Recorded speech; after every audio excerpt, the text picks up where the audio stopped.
¿Qué tal, estimados? Muy buenos días. Espero que estén por iniciar un gran día en una cápsula más de fiscalnet.com. Su servidor, contador Hugo Osejo. Hace unos días por ahí emitimos una pequeña cápsula eh, con, con antelación y tocamos el tema de los derechos y la afectación económica en cuestión del COVID-19. Hoy quisiera tocarlo, el mismo tema, pero de un enfoque un poco diferente, un poco más a detalle, partiendo de una publicación que hicimos el día de ayer en nuestra página del fiscalnet.com, referente a los derechos, obviamente que todo el mundo busca ahorita la forma de resarcir y hacerle frente sobre todo a esta emergencia sanitaria. Veamos partiendo del derecho de los trabajadores. Voy a hacer uso de las publicaciones que han emitido en los días más recientes para dar un poco de mayor explicación al tema.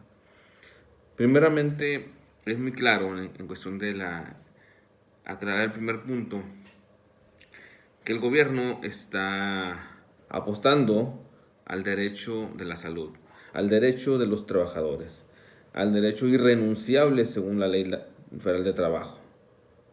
Obviamente hablamos estrictamente de los trabajadores. Ahorita vamos a tocar el punto del patrón, pero vámonos por partes. Partiendo del numeral cuarto constitucional, que señala en el cuarto párrafo, toda persona tiene derecho a la protección de la salud. La ley definirá las bases y modalidades para el acceso a los servicios de salud. Aquí, ¿qué significa? Obviamente, en este caso de una pandemia y que ya se ha propagado a infinidad de países, México no es la excepción. Obviamente tenemos que tener las medidas precautorias y de cuidado. Ahora bien, partiendo de este numeral cuarto constitucional, es claro que lo primordial es la protección de la salud, la protección humana, al derecho humano. Si ahí nos enfocamos al numeral primero constitucional, invoca también a los derechos humanos y en toda su amplitud a lo que es al tema en comento, ¿no? Incluso el segundo y tercero constitucional, además de la Corte Interamericana en cuestión del derecho humano en todo su haber, ¿no?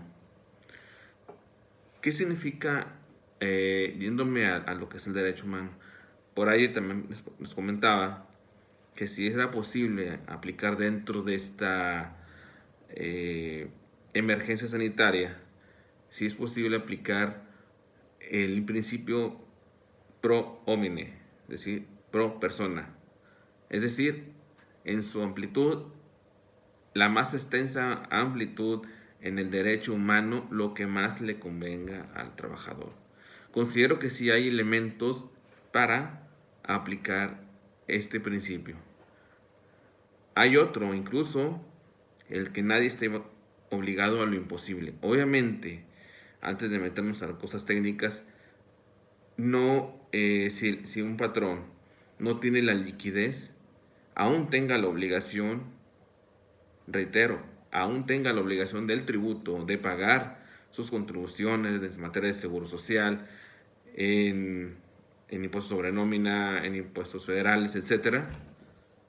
¿Cómo le hace para hacer frente económicamente y pagarlo? Recordemos que conforme al numeral 66 del Código Fiscal, no aplica las parcialidades en personas morales, pero aplica a las físicas. Ahora bien, ¿qué es lo que podemos hacer antes de entrar a algo más técnico? Me voy a permitir dar continuación con la secuencia constitucional, antes de llegar al punto que quiero ver con ustedes. Ahora bien, veamos el 73 constitucional.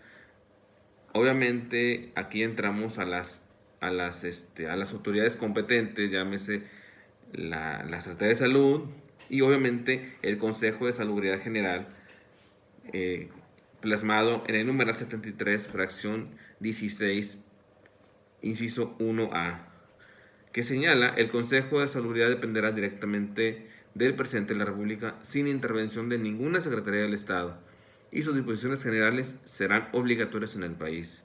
Obviamente, aquí hay dos cosas.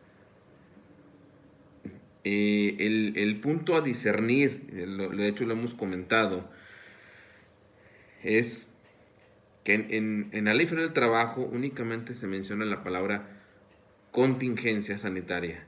En ningún apartado se menciona de la ley el concepto de emergencia sanitaria. Ahora, de acuerdo a la Real Academia Española, son dos conceptos totalmente diferentes.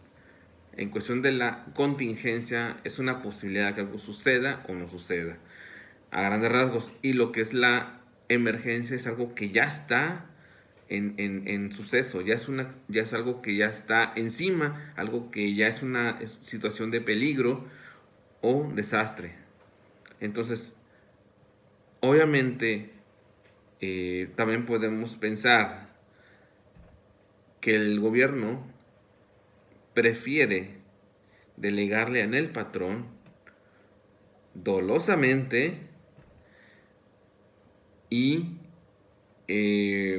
hacerse, digamos, como se llama, como le llamamos aquí en el norte, hacerse el que yo no estoy viendo, ¿no?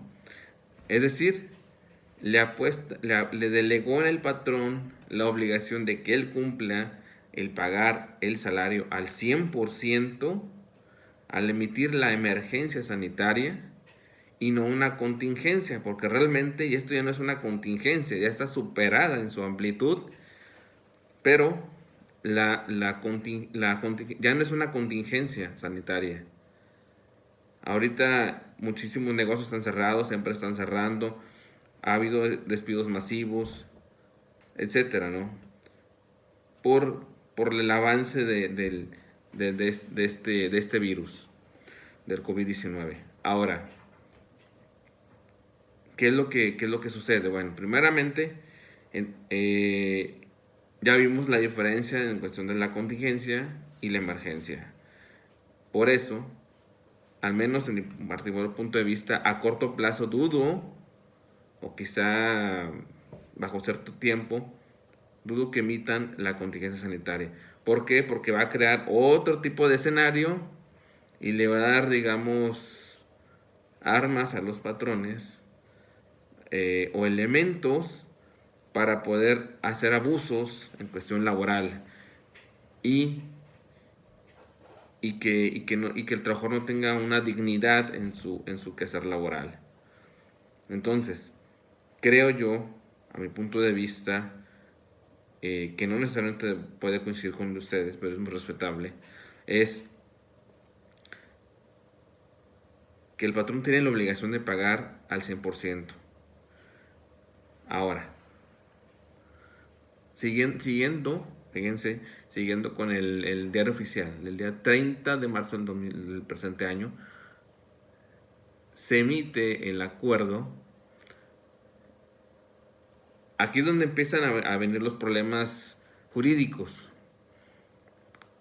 Numeral primero del decreto del día 30 de marzo del 2020 se declara como emergencia sanitaria por causa de fuerza mayor a la epidemia de enfermedad generada por el virus COVID-19. Fíjense bien, emergencia sanitaria por causa de fuerza mayor. Aquí, si lo vemos a ciencia cierta, no menciona la palabra contingencia. Puede ser una cuestión de semántica, sí, pero también en derecho hay que dilucidar cada concepto y ubicarlo conforme a lo que se vaya adecuando, porque tiene y se puede prestar a connotaciones diversas. Ahora, siguiendo con el... y luego posteriormente, en las preguntas frecuentes por parte, me parece, de la Secretaría de Previsión Social, incluso otra autoridad competente, señala dentro de sus preguntas, atendiendo... ¿dónde está? A ver. Atendiendo a la nueva disposición que establece la suspensión de labores, producto de la declaratoria de emergencia sanitaria, es decir, no está fincada, no se ha constituido una contingencia sanitaria, sino una emergencia sanitaria, y lo ratifica dentro de la Secretaría de Previsión Social en sus preguntas frecuentes al día 30, todavía 30 y 31 de marzo del presente año. Atendiendo a la nueva disposición que establece la suspensión de labores, producto de la declaratoria de emergencia sanitaria por causa de fuerza mayor derivada del COVID-19, ¿cómo debe interpretarse para el pago de salario? Y señala, la Ley Federal del Trabajo tiene sus matices en cuestión de suspensión laboral temporal por causa de fuerza mayor. Y obviamente aquí hace una invitación a que se haga una negociación entre el patrón y el trabajador para efectos de llegar a un acuerdo. Creo yo que es al final del camino, eso es lo que va a imperar dentro de entre patrones y trabajadores. Así como está ahorita las cosas, hoy 2 de abril del 2020. Ahora, voy a comentar algunos de los puntos que escribimos, pero los voy a explicar un poquito con mayor amplitud. Ciertamente la palabra contingencia ya vimos que existen sonoras diferencias. Aquí es importante en primer punto que apuesta por los derechos irrenunciables del trabajador, que están completamente de acuerdo. Es un derecho adquirido. Ahora, señalado tanto en el artículo 4 constitucional, primero y segundo también de la Constitución, de nuestra Carta Magna. Obviamente, al no delegar la contingencia sanitaria, obliga al patrón a pagar íntegramente el 100%. ¿Cómo? Ahora, ¿cómo hay que pagarlo? Aquí es donde debe de haber un acuerdo de voluntades y ratificarlo ante la Junta para que se pueda aún modificar, de acuerdo al 33 de la ley laboral, las condiciones de trabajo. Obviamente se tiene que tener la asesoría de un experto en lo laboral, un abogado con esa especialidad, para ver los diferentes escenarios y se cumplan cabalmente con la ley. Ahora, recordemos que ahorita en este periodo no hay, digamos, entre comillas, servicio tanto en el tribunal como en las autoridades en cuestión de Junta de Conciliación de Arbitraje. Entonces va a estar interesante, pero es lo que se tiene que prever por parte del patrón. Ahora, aquí es donde voy a comenzar porque algunos patrones quieren incurrir en aplicar un salario por cada día que dura la contingencia, o en este caso la emergencia, pero en específico el 42 bis de la Ley Federal del Trabajo, y entre otros, señala que en caso de una declaratoria de contingencia sanitaria, el patrón está obligado a pagarle un día por cada día de contingencia al trabajador, siempre que no exceda de un mes. En nuestro punto de vista, no opera porque no se ha declarado una contingencia sanitaria. Obviamente habrá matices en que sí, hasta ese momento sí puede haber se puede activar bajo ciertos supuestos en la misma ley laboral una contingencia, pero recordemos que para aplicar estrictamente la ley, tiene que emitirse en el Diario Oficial de la Federación. En este caso, la contingencia como tal no la ha emitido hasta este momento nuestras autoridades competentes. Entonces, le delega completamente y dolosamente al patrón a que, bueno, ¿sabes qué? Tú tienes la obligación, patrón, de resarcir el 100% del salario. Y aquí viene la pregunta, ¿cómo? Si no hay flujo, o si hay poco flujo afuera, ¿no? porque muchos negocios están cerrados, no es la misma venta, no es la misma cobranza. Aquí es donde también el gobierno debe de apoyar, debe crear estímulos para poder no solamente que ayude al patrón al cumplimiento primeramente del el capital humano, que no, vamos, en otras palabras, al patrón no le conviene indemnizar a sus empleados. Imagínense, o sea, si no hay flujo, lo va a indemnizar, lo puede hacer, pero le va a salir muy caro y muy oneroso, con una afectación grave a sus empresas, porque está prácticamente en un periodo de recesión económica. Entonces creo a mi punto de vista que no le conviene despedir a sus trabajadores.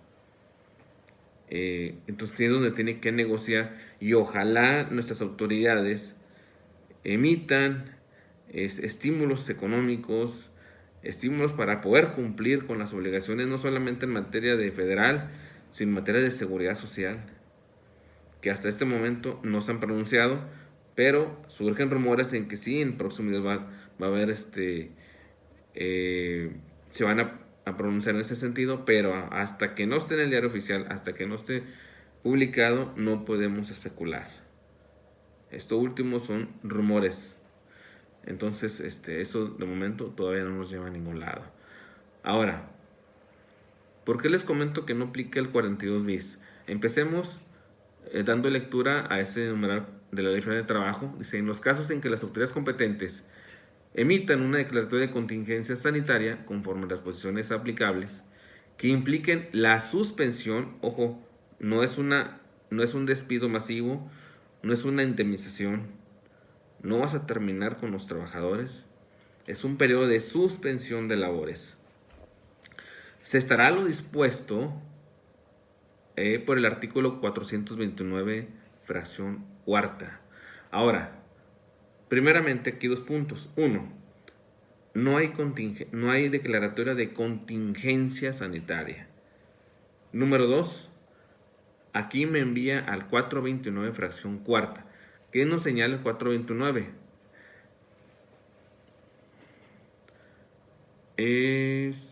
A ver, vamos a ver. 429, fracción cuarta.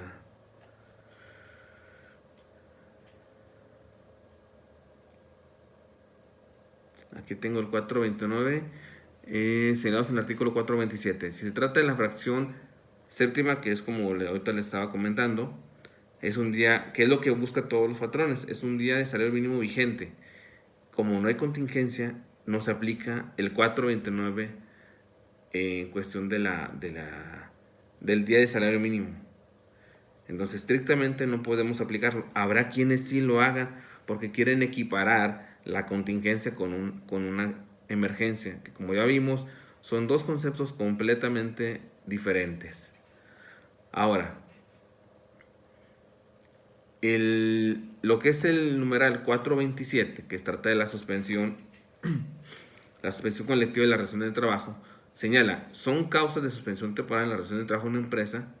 Y fracción 7, la suspensión de trabajos que declare la autoridad sanitaria en los casos, ojo, en los casos de contingencia sanitaria. Volvemos a reiterar, no aplica porque no ha sido declarada. Entonces, creo que el problema viene en términos jurídicos y como les comento, al menos en nuestra percepción, no aplica por los motivos que estamos comentando, no aplica el un día de pagarle por cada día de contingencia al trabajador.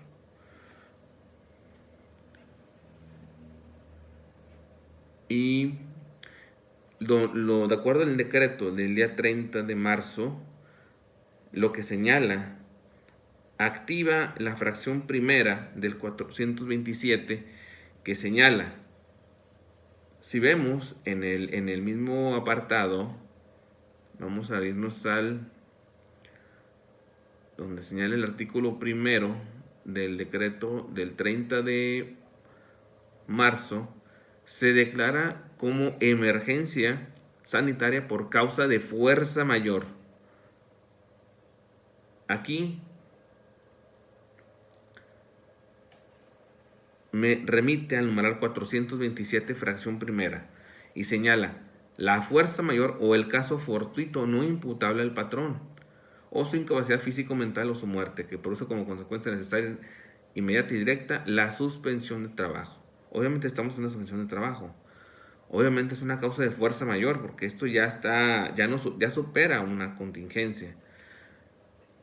Pero reitero, si no, mientras no esté declarada como tal, en forma tácita, no se puede aplicar un día de salario mínimo por cada día de contingencia. Obviamente, al señalarme el numeral 427, fracción primera, al caso fortuito o fuerza mayor, coincide con el decreto del 30 de marzo y me remite al numeral 897, donde se va a aplicar y va a fijar la autoridad, en este caso la Secretaría de Trabajo y Previsión Social, presentarle un aviso en donde me va a fijar por el periodo que dure la emergencia, la indemnización. Ojo, con ese término no es un despido, es una suspensión de trabajo. Y obviamente, conforme al 33, reitero, como ya les comentamos, puede negociar en la forma en que se le va a pagar al trabajador. No sé, a veces le puede pagar, no sé, el 20%, el 30%, el 50%, pero se tiene que estar por escrito y siempre que no se trastoque la dignidad del trabajador en sus derechos irrenunciables al derecho humano. Obviamente se tiene que ratificar y se tiene que presentar ante la Junta esas condiciones que pueden ser modificadas siempre que tenga el consentimiento del trabajador. ¿Qué debemos hacer? Yo creo que primeramente hay que ver las prioridades, hay que ver nuestros pasivos, hay que ver nuestras contingencias, hay que ver la programación de los pagos que se tienen en las empresas. Hay quienes sí tienen esos planes, hay quienes no. Creo que nunca es tarde y ahorita tenemos que ser muy creativos. Entonces, todo eso nos va a permitir pues definir lineamientos, definir prioridades, definir pagos, qué es lo que se tiene actualmente con la empresa y sobre esa base empezar a negociar, ¿no? Creo que va a ser el punto final, más bien el punto de partida que tiene que tener los patrones con sus trabajadores. No estamos fomentando que sea despido masivo, sino es una suspensión de operación, suspensión de trabajo. Pero si se pretende modificar las condiciones, se tiene que hacer ante la Junta. Es un problema complejo, pero es lo que está hasta este momento. Un saludo para cada uno de ustedes y que tengan un excelente día.